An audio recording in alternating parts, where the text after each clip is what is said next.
हरि के चरणारविंद का आश्रय, मुख में नाम, मनमानी आचरण पर शासन, फिर ये संसार की धूप उसको लगती नहीं है। फिर दैहिक दैविक भौतिक कोई भी ताप उसे स्पर्श नहीं करता है। जो हमें आनंद अनुभूति स्थिति प्राप्त होनी चाहिए वो स्थिति नहीं है। बिना स्थिति के बातों से माया पर विजय प्राप्त नहीं की जा सकती। इसलिए नाम जिह्वा से और बुद्धि एकदम सावधान होकर मन की हर चेष्टा पर निरीक्षण। मंगलमय भगवान ऐसा विधान बनाएंगे कि आप सर्वदा सुखी और प्रसन्न रहेंगे यदि आप ऐसे चलेंगे। भगवान हमारे विचारों को देखते रहते हैं। ध्यान से सुनना, तुम जो विचार अंदर कर रहे हो वो भगवान देख रहे हैं। जब भगवान देखते हैं कि इसकी आशा का विषय संसार है, मैं नहीं हूं, तो अब बाहरी हमारी क्रियाएं भक्ति की हो रही हैं, आशा संसार की है, तो भगवदानंद का अनुभव नहीं हो रहा है, हाथ में विफलता लगती है। भगवान तुम्हारे अंदर के विचार को देखते हैं। तुम्हारे विचार में यदि आंतरिक संसार के सुखों की आशा है तो वो आपके अंदर हैं, अनुभव में नहीं आएंगे। देख लो, जो लोग कहते हैं ना कि इतने वर्ष हो गए हमें नाम जप करते, उसका भाव समझो। अंदर के विचार भगवान तुम्हारे देखते रहते हैं। तुम्हारी आशा यदि संसार के भोग हैं तो सामने नहीं आएंगे, यहीं हृदय में बैठे हैं। उत्तम भाव प्राप्त करने के लिए तुम्हें अपने मन से संसार के विचार हटाने होंगे। ये जो भगवत चर्चा है, भगवान की लीला कथा है, इसमें इतनी सामर्थ्य है कि आपके विचारों का परिवर्तन हो जाएगा। शृण्वतां स्वकथा कृष्ण पुण्य श्रवण कीर्तन हृदयंतस्थो हृभद्राणि विधुनोति सुहृत्सताम। भगवान श्री हरि श्री कृष्ण का जब यश सुना जाता है, नाम महिमा, गुण महिमा, लीला कथा, पुण्य श्रवण कीर्तन शताम साधूनाम सुहृत हितकारी भगवान श्री कृष्ण स्वकथा स्वकीय गुणानाम कथा श्रृण्वताम श्रवण परायणानाम अंतस्थ हृदय स्थिता। भगवान श्रवणेन्द्री के द्वारा जाकर उसके हृदय में स्थित हो जाते हैं। भगवान की कथा पुण्य श्रवण कीर्तन परम पुण्य प्रदान करने वाली है। जब हम कानों से भगवान की कथा सुनते हैं, नाम महिमा सुनते हैं, तो भगवान कानों से हमारे हृदय में जाकर प्रकाशित हो जाते हैं। भगवान श्री कृष्ण स्वकथा स्वकीय गुणानाम कथा श्रृण्वताम अंतस्थ हृदय स्थिता। जहां वो हृदय में गए तो सन हृदय स्थितानि अभद्राणि दुर्व्यसन रूपाणि अशुभानि विधनोति विनाशयति दूरी करोति।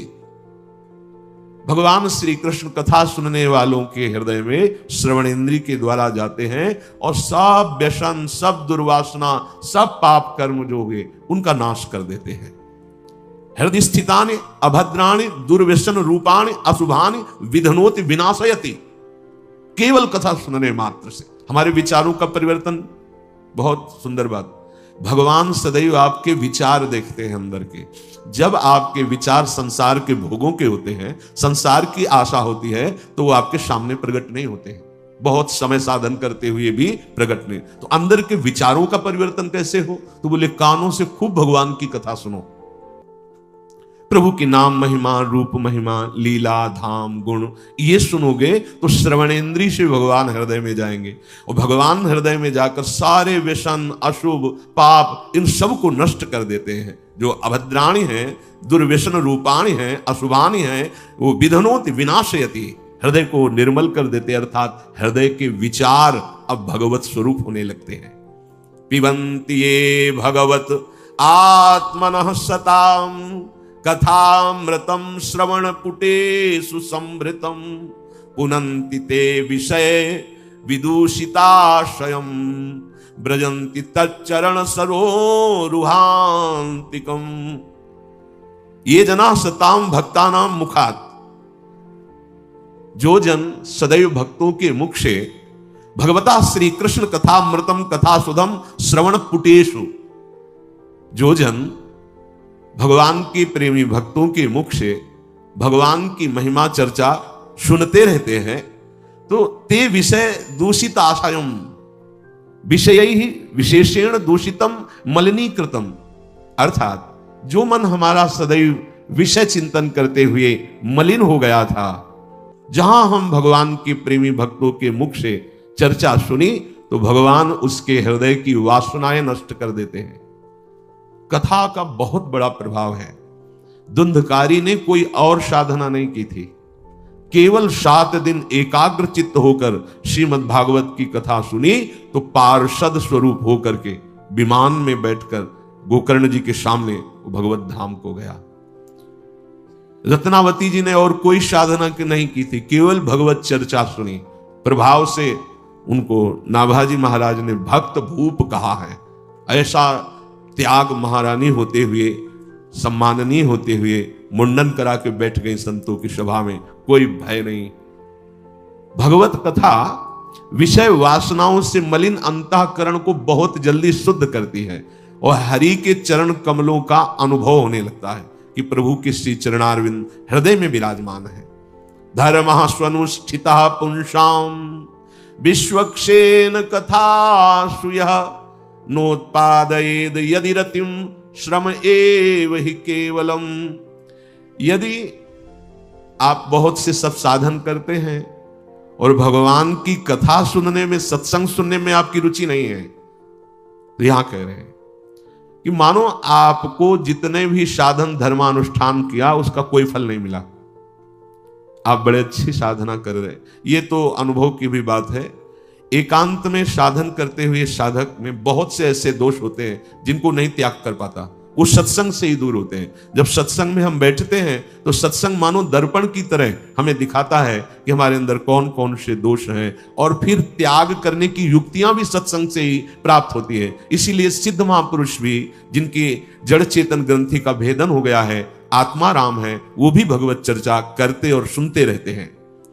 भली भांति साधना का अनुष्ठान, धर्म का अनुष्ठान किया, पर आपको भगवत चर्चा सत्संग सुनने में रुचि नहीं, तो बोले आपके जो साधन आदि के फल हैं वो केवल श्रम ही श्रम है, आपको कोई लाभ नहीं मिला। स्वधर्म का फल है, साधना का फल है कि भगवत चर्चा में आपकी प्रीति हो जाए। बावरसो रस में फिरे खोजत नेह की बात, कोई प्रभु की चर्चा सुना दे, कोई सत्संग सुना दे। बड़ा अहोभाग्य होता है जब सत्संग में रति, भगवत चर्चा में रति हो, अन्यथा साधना बड़ी नीरसता है। ये इसलिए कहते हैं कि इसी मार्ग में चले हैं, वर्षों चलते चलते मन नीरस हो जाता है। सत्संग में एक नया उत्साह, भगवत चर्चा में एक नई जीवनी शक्ति मिलती है, भगवान की तरफ चलने का नया उत्साह मिलता है। नहीं तो आगे चलकर फिर साधक राग द्वेष में फंस जाता है, निंदा स्तुति करने लगता है, अपने में श्रेष्ठ भाव, दूसरे में हे भाव, और वो सतमार्ग से गिर जाता है। सत्संग ही एक है जो हमारे दोषों का दर्शन कराकर ऐसी युक्तियां जिससे दोष त्याग हो और भगवत चरणारविंद में प्रीति हो। नात्यंतिकम विगणयन्त्यपि ते प्रसादम किम त्वन्य दर्पित भयम भुव उन्नयैस्ते येंग त्वदंग शरणा भवतः कथाया कीर्तन ते तीर्थ यशसः कुशला रसज्ञा। जिन्होंने पवित्र कीर्त भगवान की कथा सुनने में रुचि कर ली, बड़ी जल्दी कल्याण हो जाता है, बहुत जल्दी मंगल हो जाता है। बस विश्वास कर ले। इसमें खास बात होती है कि आप सत्संग सुन रहे हैं तो आपको विश्वास हो जाना चाहिए कि मेरा परम कल्याण निश्चित है। अगर परम कल्याण ना होना होता तो मुझे सत्संग सुनने को ना मिलता, मुझे वृंदावन आने को ना मिलता, मुझे भगवत चर्चा सुनने का सौभाग्य ना मिलता। जिन्होंने कीर्तनी पवित्र यश वाले भगवान की मंगलमयी कथाओं के सुनने का व्यसन बना लिया है, देखो सनक सनंदन सनातन सनत कुमार, इनको कौन सी जानकारी की जरूरत है, लेकिन ये हर समय कभी नाम जप में हरिशरणम हरिशरणम, और कभी 3 श्रोता बन जाते हैं और 1 वक्ता बन जाते हैं। कैलाश पर्वत पर 60,000 योजन का वट वृक्ष है, 1 योजन का मतलब 4 कोस होता है, 60,000 योजन। 6 ऋतुएं उस वृक्ष के नीचे हैं, अलग अलग डालों के नीचे अलग अलग ऋतु का प्रभाव। और देवाधिदेव महादेव कथा कह रहे हैं, भगवती अम्बा बैठकर सुन रही है। बोलो इनको क्या जरूरत है? समस्त साधनों का सार भगवत कथा रस में हमारी आसक्ति हो जाए, व्यसन बन जाए, तो हमारे विचार बदल जाएं।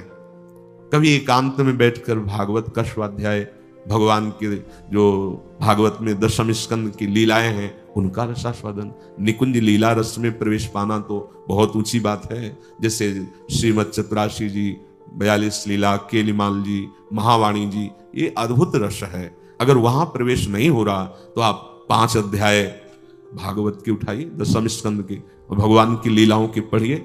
आप देखिए आपका हृदय बहुत जल्दी पवित्र हो जाएगा। भगवान की लीला कथा पढ़ते तो हैं लेकिन दूसरों को सुनाने के लिए, और सुनाते तो हैं लेकिन अपनी वासनाओं की पूर्ति के लिए, मान सम्मान के लिए। तो जो रंग आना चाहिए वो रंग नहीं आता। नहीं तो बड़ा आश्चर्य की बात, सीधे 7 दिन में भगवत प्राप्ति। ऐसा पापी जो प्रेत योनि को प्राप्त है धंधकारी, सीधे भगवत कथा सुनने मात्र से। जो प्रभु की कथाओं का स्वाद लग गया है जिनको, बहुत से ऐसे भाग्यशाली जन हैं, अगर उनको सत्संग न मिले तो उनको जीना मुश्किल लगे कि अब हमारा जीवन किस कार्य का। बड़े भाग्यशाली। और ये पक्का देखा गया, अगर सत्संग नहीं जीवन में तो बहुत सी ऐसी साधना को नष्ट करने वाली बातें देखी गई जिनके निवारण का कोई उपाय नहीं है बिना सत्संग के। सत्संग हर समय एक जांच करवाता रहता है हृदय की, एक नवीन उत्साह देता रहता है। तो कोवा भगवतस्तस्य पुण्य श्लोके कर्मणः शुद्धि कामोन श्रृणुयात् द्यशः कलिमलापहम। कौन ऐसा उपासक होगा जो भगवत प्राप्ति करना चाहता है पर वो भगवान की चर्चा से प्रीति नहीं करता, सत्संग सुनने की इच्छा नहीं रखता, जो भगवान के यश का श्रवण नहीं करता है, तो कोई भी कर्म कर ले हृदय निर्वासनिक नहीं होता है। ये भगवान की चर्चा से ही होता है। देखो कर्म करने में तो बड़े प्रवीण मथुरा के ब्राह्मण थे, लेकिन उनकी पत्नियां केवल कृष्ण चर्चा सुनती थी। उसी का प्रभाव हुआ कि वो भगवान का साक्षात्कार पाई, और वो कर्मकांडी ब्राह्मण जन एक झलक भी भगवान की नहीं पाए। तो कौन ऐसा उपासक होगा जो कलिमलहारी भगवान के यश का श्रवण ना करना चाहे?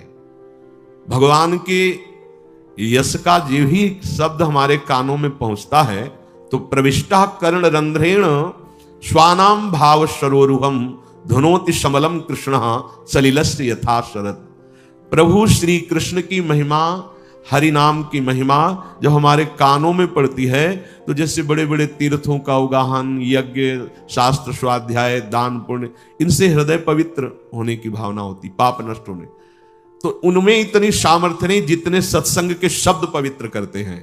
भगवान तीर्थानि व्रतानि यज्ञ छंदांसी ऐसा वर्णन करते हैं कि ये सब वैसा पावन नहीं कर सकते जैसा सत्संग करता है।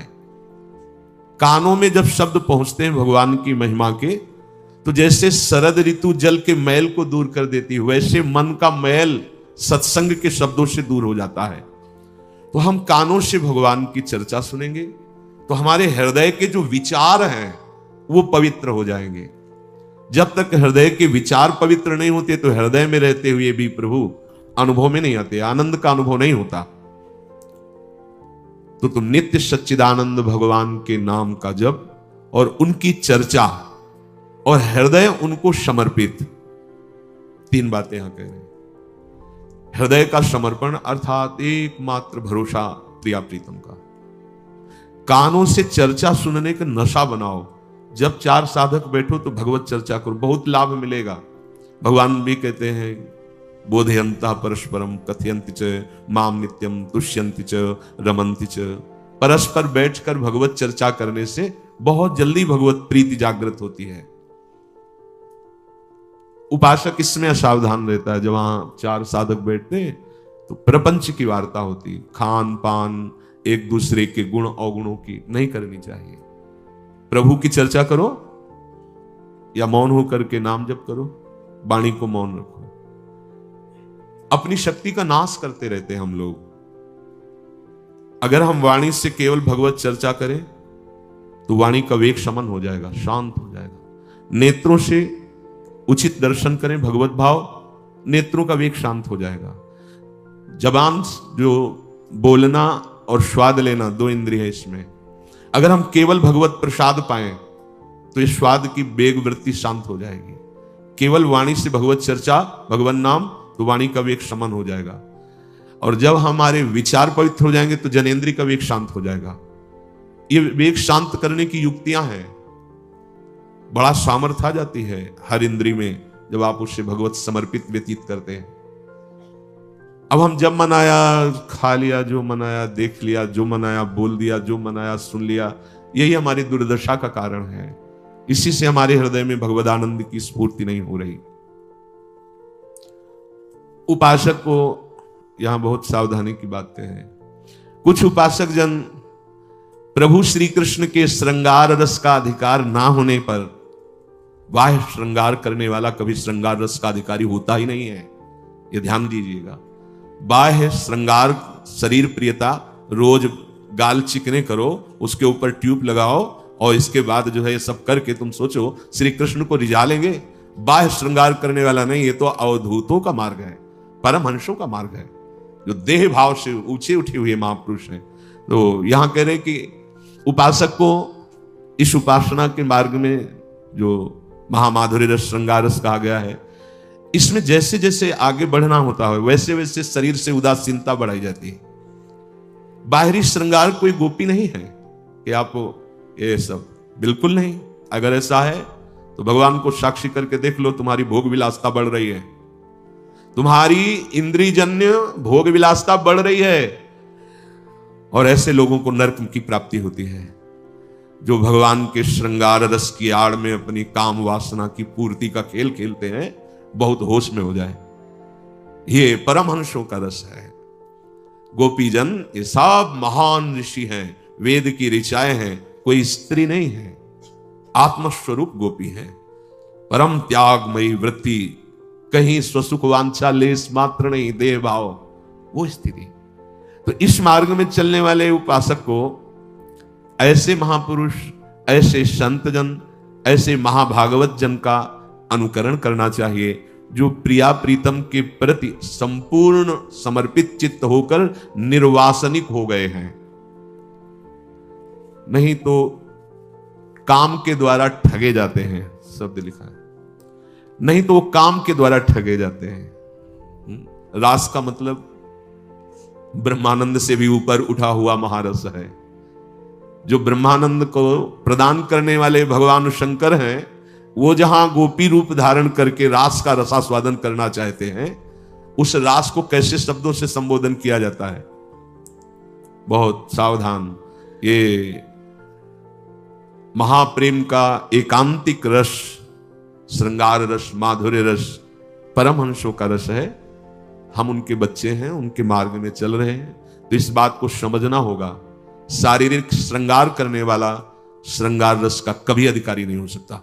शारीरिक श्रृंगार बनावट नहीं। प्रभु को रिझाने के लिए अंगूठियां पहनना, ये बाहरी श्रृंगार करना, या इधर उधर अंग प्रत्यंग को स्त्री भाव प्रकट करना, ये नहीं है, ये नहीं है। बाहरी स्त्री वेश श्रृंगार करने से यदि श्री कृष्ण मिलते तो माताओं बहनों को तो जरूर मिल जाते प्रभु ना, क्योंकि उनका तो सब स्वाभाविक शरीर वैसा ही है। ये बनावटी वेश श्रृंगार से श्री कृष्ण प्रसन्न नहीं होते। रज लगाओ, उदासीन वृत्ति रखो, निरंतर नाम जप करो, तो प्रभु के प्रताप से, रसिकों के संग से आपके पता चल जाएगा कि इस देह से रहित भाव देह है, वो है गोपी, वो है नित्यदास, वो है नित्य सहचरी। बहुत भूल में फंस जाते हैं और ऐसी भूल भुलैया प्रकट करते हैं कि बाहरी जो सही मार्ग में चलना भी चाहते हैं उनको भ्रष्ट कर देते हैं। इसलिए राधा कृष्ण की प्रेम उपासना करने वाले रसिकों के संग से अपने शरीर राग को मिटाना प्रथम कर्तव्य है, सजाना नहीं है। आप जब रज लगाएंगे तो रजोगुण नष्ट होगा, और जब पाउडर लगाएंगे तो रजोगुण बढ़ेगा, शरीर आसक्ति बढ़ेगी। केवल दर्पण देखिए तिलक लगाने के लिए, बस। इसको बार बार मत देखिए, ये नारकी गति प्रदान करने वाला है, इसका राग दुर्गति प्रदान करने वाला है, ये तुम नहीं हो। इसको सजाने से श्री कृष्ण नहीं मिलते हैं। बात अंदर की समझो, इसका राग मिटाओ। पांचों भूले दे सुधी, छठे भावना रास की, सत्य मार्ग का अवलंबन। आज बड़ा खिलवाड़ किया जाता है श्रृंगार रस की आड़ में, वासनाओं की पूर्ति। क्या है श्रृंगार रस? जो ब्रह्मानंद में छके हुए जन हैं वो भी ललचाते हैं, वो है श्रृंगार रस। वो कोई सांसारिक संबंध नहीं है, सांसारिक भाव नहीं है।